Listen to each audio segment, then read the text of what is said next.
दोन्हीही बाजू निपक्षपातीपणे ऐकल्यानंतर अंतिम निर्णय देणं खूपच कठीण आहे, कारण आपल्या समोर फक्त आणि फक्त प्रल्हादची साक्ष आणि केवळ त्या साक्षीच्या आधारावर या चारही भावंडांनी चौर्य कर्म केलंय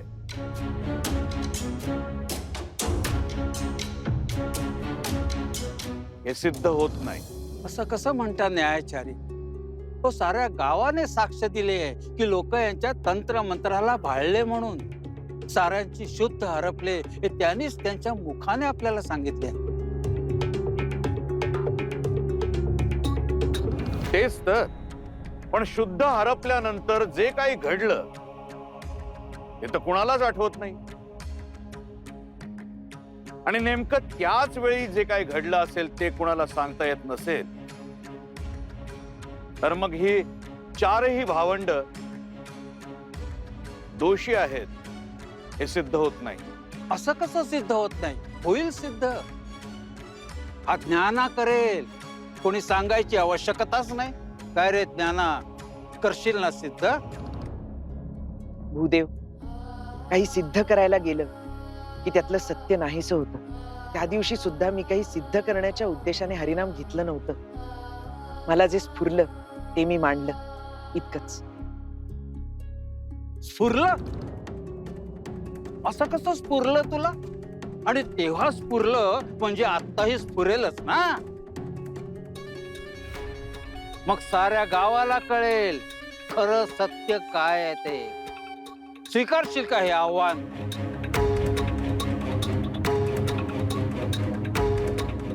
म्हणजे ह्याचा ढोंगीपणा तुम्ही तुमच्या डोळ्यानंच पाहाल न्यायाचारी।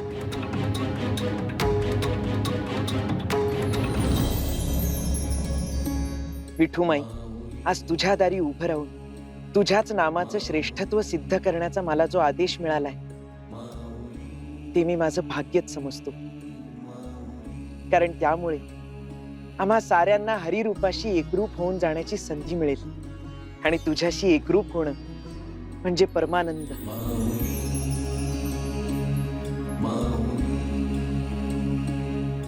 मग हे आत्ताच्या आत्ता इथे सिद्ध कर। जशी आज्ञा भूदेव।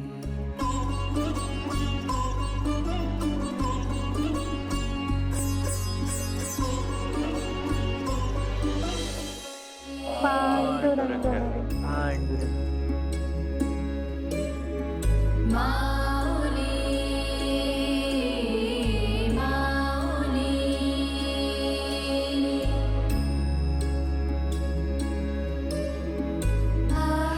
माझं चुकलं, माझ्या हातून लय मोठं पाप झालं।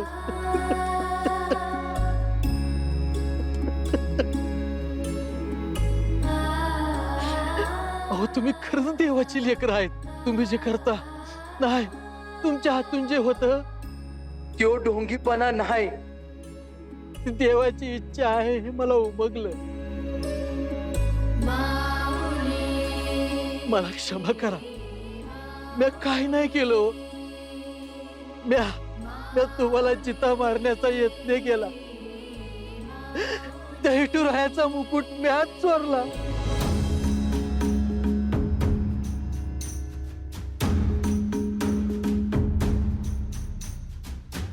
केवळ आणि केवळ बयाबाई मी ज्या करतोय ते चुकीचं आहे हे आतमधनं जाणवत बी होतं मला। मार्तंड शास्त्रींचं भय मनात घर करून होतं बघा।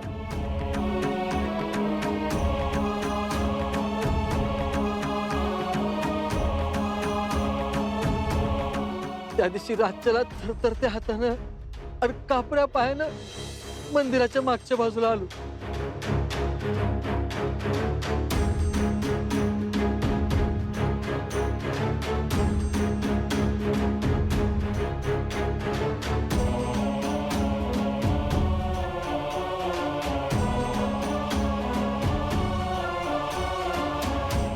मी मार्तंड शास्त्रींची आज्ञा तर पाळतो आहे, पण माणसाला त्रास देणं आणि थेट विठुरायाच्या मुकुटाला हात लावणं यात लईच भिन्न गोष्ट आहे। पण मी ह्यो मुकुट आत्ता उचलून घेऊन गेलो नाही तर माझं काही खरं नाही। मार्तंड शास्त्री जीवच घ्या त्याला माझा. नाही नाही, मुकुट तर न्यायला पाहिजे. तो ज्ञाना नेहमी निरूपणात सांगतो ना, तसं म्या माझं कर्म केलं पाहिजे.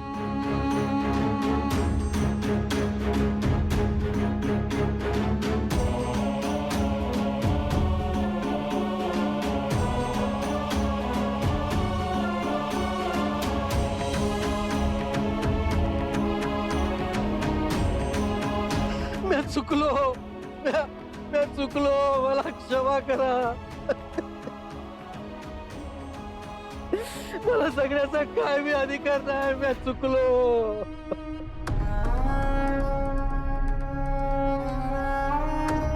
मला मला क्षमा कर, मला क्षमा करा.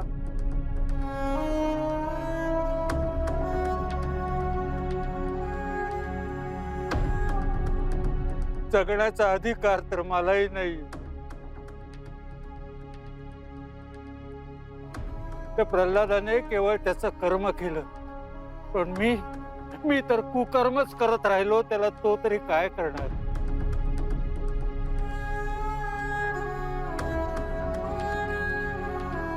मला क्षमा करा, मला क्षमा करा. उठा.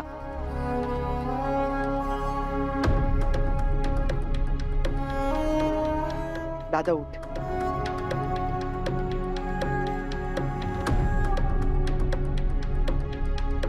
आपल्या साऱ्यांचे मायबाप समोर उभे असताना क्षमा करणारा मी कोण?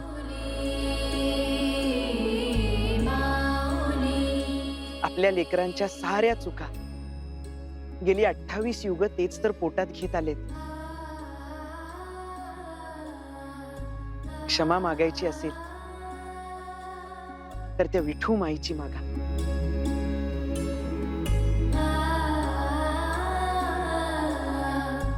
कोणत्या मुखाने मागू? या आपेगावचं कुलकर्णी पद माझं सर्वस्व कधी झालं, माझं मलाच कळलं नाही. लोकांच्या सेवेची संधी, त्यांच्यावर वर्चस्व गाजवण्याचा अधिकार कधी झाला, मला उमगलंच नाही. न्याय अन्यायाच्या व्याख्याच बदलल्या गेल्या. गावकऱ्यांकडून मिळणारा मान असूनच हवा हवासा वाटायला लागला. आपल्या हातातली सत्ताच सर्व काही आहे असं वाटायला लागलं. त्यात तुम्ही आपेगावात परत आलात आणि एक कुलकर्णी पद परंपरेने आता तुमच्याकडे येईल याची भीती वाढत चालली. आजवर मला भान होतं ते माझ्या आपेगावच्या कुलकर्णी पदाचंच. तुमच्या मधुर वाणीत मला हरवून जायचंय. आपण माझ्या मधुर वाणीत नाही तर त्या हरिनामात, हरिरूपात हरवून गेलात. मग तीच सुखाची सर्वोच्च अवस्था मला आजन्म अनुभवायची. मार्तंड शास्त्री, आता तुमची काय अवस्था करतो ते बघा. अहो पाहत काय बसलाय, मारा या शास्त्रीला. थांबा.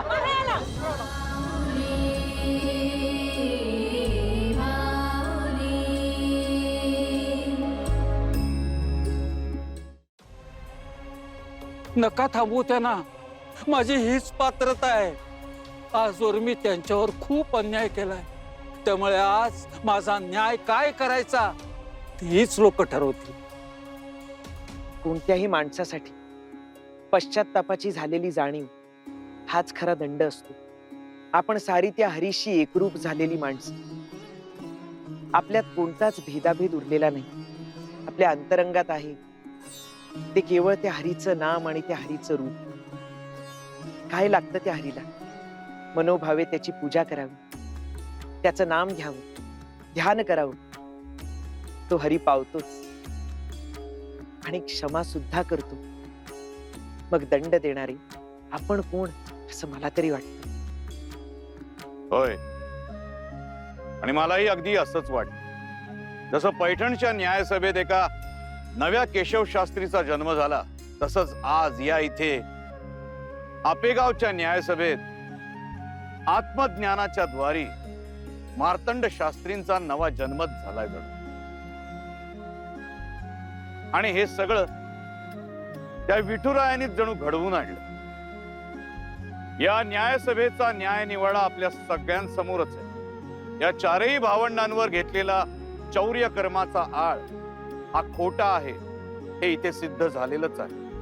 आणि जरी मार्तंड शास्त्रींना त्यांच्या कृत्याचा पश्चाताप झाला असला तरी त्यांनी जे काही केलंय त्याचा दंड म्हणून आपेगावचं कुलकर्णी पद यांच्याकडून काढून घेण्यात यावं आणि परंपरेनुसार या चारही भावंडांकडे हस्तांतरित करावं असा या न्यायसभेचा अंतिम निर्णय आहे.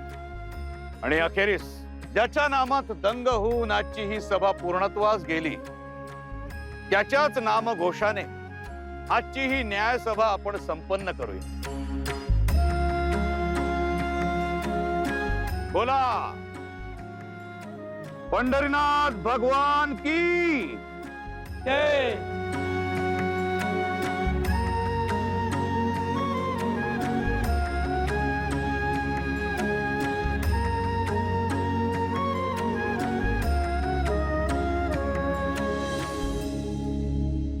केशव शास्त्री, आज आपल्यामुळे पुन्हा एकदा या आपेगावी सोनं तावून सुलाखून निघालं आणि लकाकू लागलं. हे सारं काही आपल्यामुळे शक्य झालं शास्त्री. नाही, कृपया आपण असं बोलू नका. खरं सांगू का, माझ्या कपाळी असलेला कलंक मी धुण्याचा यत्न करतोय. आणि या पापक्षलनासाठी त्या पांडुरंगानं मला एक संधी दिली, एवढीच काय ती समाधानाची बाब. पण तरीही हे सगळं करत असताना मी पापाचा धनी झालोच.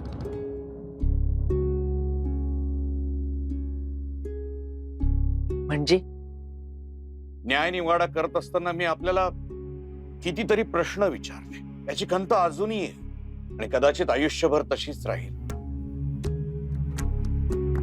शास्त्री, नाही, आपलं संभाषण माझ्या लक्षात होतं आणि केवळ म्हणूनच मी माझं कर्म निभावू शकलो. आपले खरोखर शतशः धन्यवाद. आणि एक अखेरची विनंती आहे. आपण विनंती करू नका, आपण आज्ञा करा.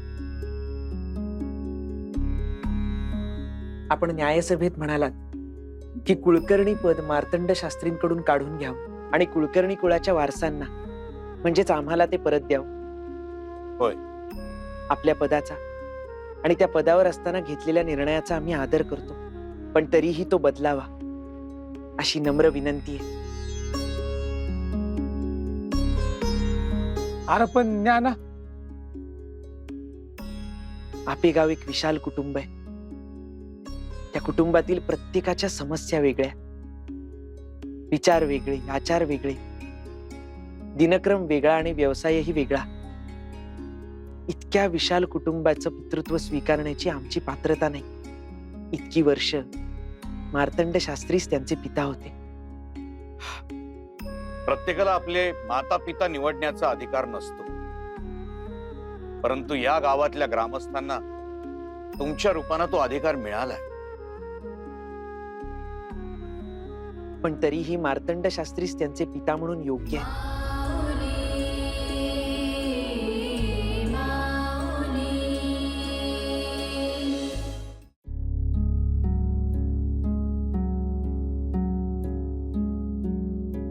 शास्त्री, आपण कधी आलात? शास्त्री माझ्या सभेत आले. इतकं सगळं घडूनही आपण माझ्या पाठीशी उभे राहिलात. शास्त्री, कारण आपला कुलकर्णी पदाचा अनुभव आमच्या वयापेक्षा अधिक आहे. इतक्या कष्टानं आपण या कुटुंबाचा सांभाळ केला. वडील चुकले म्हणून त्यांनी कुटुंबासाठी केलेल्या कष्टाचे मोल नाकारता येत नाही का? खरंय, ज्या राऊळाचा पाया मार्तंड शास्त्रींनी रचला, ज्या राऊळासाठी त्यांनी रक्ताचं पाणी केलं, त्या राऊळात पांथस्थ म्हणून येऊन त्यावर अधिकार सांगणं योग्य नाही. कुलकर्णी पद हे मार्तंड शास्त्रींकडेच असायला हवं. पण माझी तेवढी पात्रता नाही, ती आजही नाही आणि यापूर्वीही कधीच नव्हती. भोजलिंग नेहमी म्हणतात तसं हे पद मला विठ्ठल पंतांनी दान म्हणून दिलं होतं. आणि बाबा कधीही अपात्री दान देणार नाही यावर आमची श्रद्धा आहे.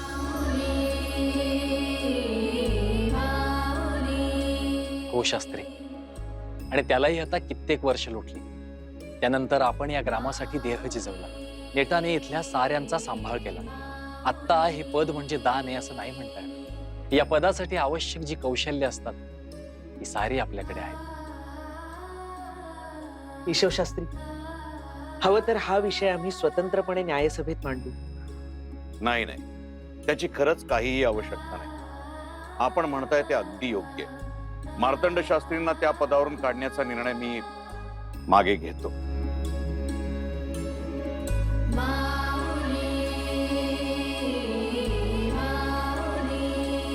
उठा.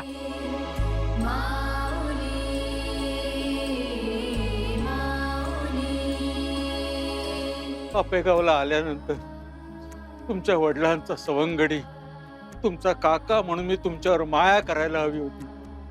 पण सत्तेच्या हव्यासा पोटी मी तुमच्या आयुष्याचा नरक केला. तुमच्या वडिलांच्या गावातूनच तुम्हाला बाहेर घालवण्याचा यत्न केला.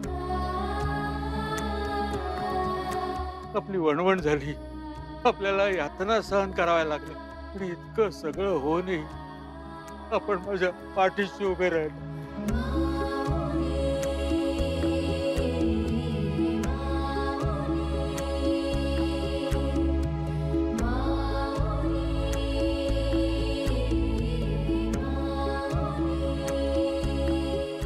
लय म्हणजे लय मंगळ वागलो तुमच्याशी. खर तर तुम्ही आमचा सूड घ्यायला पाहिजे होत, पण तुम्ही. दादा उठ.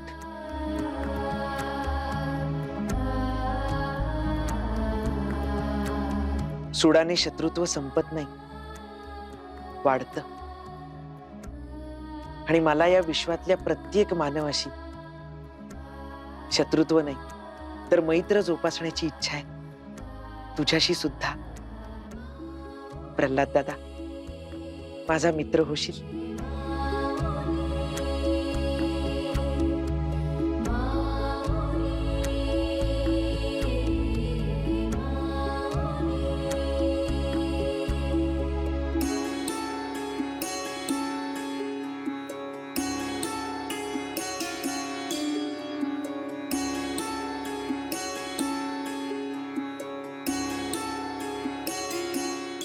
ज्ञाना, तुझ्यामुळे यांच्यातला वंगाळ स्वभाव निघून गेला की र. त्याला म्हणतात पिता, जो आपल्याशी वाईट वागणाऱ्याने क्षमा करतो, प्रत्येकाच्या चुका पोटात घेतो. मला केशवशास्त्री म्हणतात ते जास्त योग्य वाटतं. आपणच या पदासाठी अधिक पात्र आहात. नाही, श्री गुरु निवृत्तीनाथांनी दिलेल्या अनुग्रहापासून माझं जीवनाचं ध्येय निश्चित झालंय आणि ते पूर्ण करण्याचा मी यत्न करतोय. आणि त्यावरून जात असताना कोणतंही पद आणि प्रतिष्ठा स्वीकारणं अयोग्य आहे. मला अजून खूप विद्यार्जन करायचंय, माणूस धर्म समजून घ्यायचा आहे. त्यामुळे मी या पदास योग्य नाही. विठ्ठलपंत, साक्षात विठ्ठलपंत. म्हणूनच मी सदैव म्हणतो, विठ्ठलपंत आहेत, अजूनही आहेत.